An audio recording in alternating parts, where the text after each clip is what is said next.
now joined by the front row for tomorrow's Grant Park 165. We have Michael McDowell, driver of the number 71 Spire Motorsports Chevrolet, and the pole winner for tomorrow's race, Sane van Gisbergen, driver of the number 88 Trackhouse Chevrolet.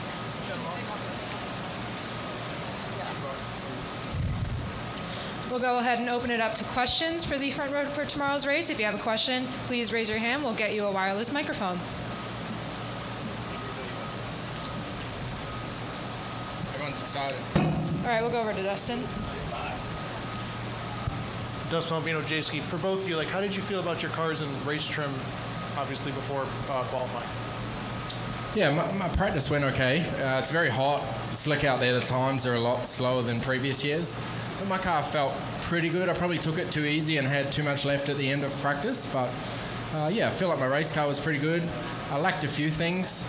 And then in qualifying, they sharpened it up. And my first lap was a pretty good banker, and I knew I had a lot left. And then, the next lap went pretty decent. Probably had 2 or 3 tenths left, and pretty cool to lay it down. Go to Jeff. Hey guys, we saw quite a few drivers making mistakes or coming close to making mistakes today. Can you describe how on edge you guys are and how little the margin of error may be out there?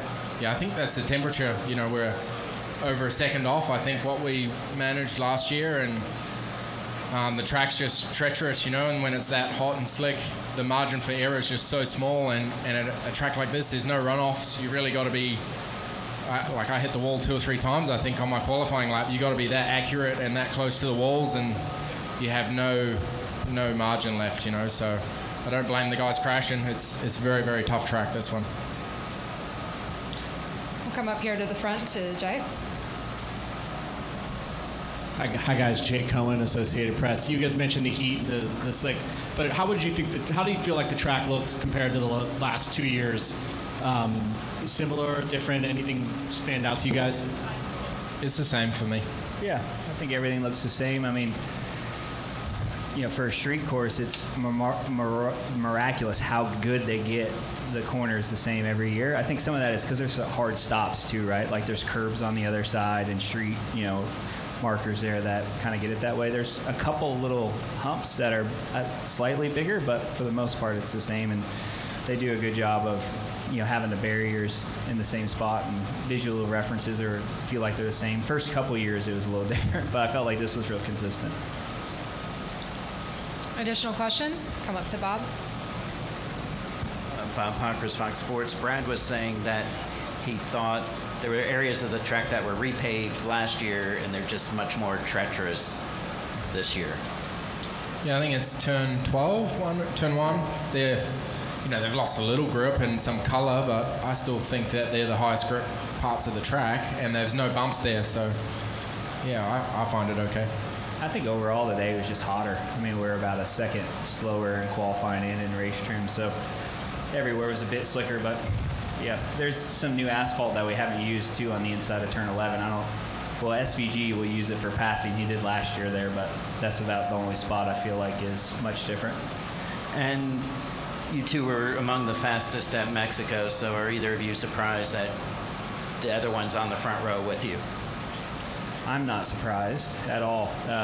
As Gluck said this morning, he asked me what I was going to do to beat SVG. Obviously, I didn't do enough, Gluck. Still got me by a half second there, so we still got some work to do. But our race trim was good. Our car's in the game. Tomorrow will be a mixed bag with potential weather in and out, so a lot of variables to go out there and navigate. Yeah, I don't know. He's decent at a road course, I guess, but you never know in NASCAR. There's 15 guys that can turn up on a road course, and that's the beauty of this series. Everyone's so good, so you never know on a given weekend who's going to be the challengers, so I'm not really surprised by anything in this sport. We'll come to the middle up here. Hi, since you won the first race in Chicago in 2023, we just want to know how has your experience been overall racing in Chicago in particular? Yeah, it's one of the most exciting weeks. It's cool. Everyone's in the hotel. You walk to the track with all the fans and everything, and the atmosphere is really cool. I love street circuit racing. We did a lot of it. in Australia, and it was really fun. So yeah, I enjoy this weekend, and if it's the last one, I hope next year we go somewhere cool as well and make another good street race. So, but yeah, this is obviously, as I've said before, this is a place that is pretty special to me. So it's cool to always race here.